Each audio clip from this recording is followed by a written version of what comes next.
उसके बाद कई बार प्रश्न पूछा जाता है कि अगर कोई व्यक्ति पहली बार एकादशी व्रत करना आरंभ करना चाहता है तो क्या ये निर्जला एकादशी अच्छी है?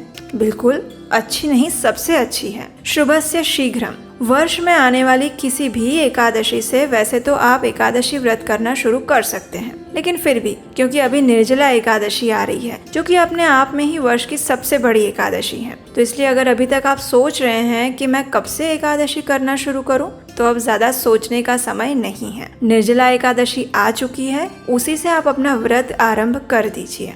और ये मत सोचिएगा कि मैं बस निर्जला एकादशी करके छोड़ दूंगा या छोड़ दूंगी। ये व्रत आप आगे से सभी महीने में आने वाली सभी एकादशियों में जारी रखिए। शुभ कार्यों में देर नहीं करनी चाहिए और अशुभ कार्यों में जल्दी नहीं करनी चाहिए। एकादशी का व्रत तो वैसे भी सभी जीवात्माओं के लिए अत्यंत पवित्र और मंगलमय व्रत माना जाता है। इसका पालन आप किसी भी एकादशी से कर सकते हैं और कोई भी कर सकता है, लेकिन अगर इस बार निर्जला से आप एकादशी व्रत करना प्रारंभ कर रहे हैं तो इससे श्रेष्ठ कुछ भी नहीं हो सकता।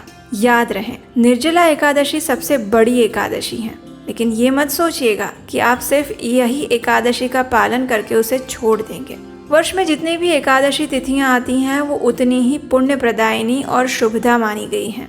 तो इसलिए अगर आप शुरू करना चाहते हैं तो निर्जला एकादशी अच्छी है, शुरू कीजिए और उसके बाद जीवन में कभी भी एकादशी व्रत छोड़िएगा मत, क्योंकि एकादशी व्रत करने वाले कई ऐसे भक्तों का अनुभव है और कई ऐसे भक्त हमारे साथ फोन करके हमें बात भी करते हैं, हमें बताते हैं कि जब से उन्होंने एकादशी व्रत करना शुरू किया है तब से उनके जीवन में इतने ज्यादा सकारात्मक प्रभाव आए हैं कि वो कल्पना भी नहीं कर सकते कि उनके जीवन में इतनी अच्छी अच्छी घटनाएं भी हो सकती हैं। तो ऐसे कई एग्जाम्पल, कई केस स्टडीज हमारी आंखों के सामने हैं जहाँ पर भक्तों ने एकादशी व्रत के माध्यम से अपने जीवन को परिवर्तित किया है। तो आप भी इस सुनहरे मौके को गंवाइए मत और इस बार की एकादशी से सभी एकादशी व्रत करना आरंभ कीजिए और आपके जीवन में चमत्कार और भगवान की कृपा अवश्य होगी।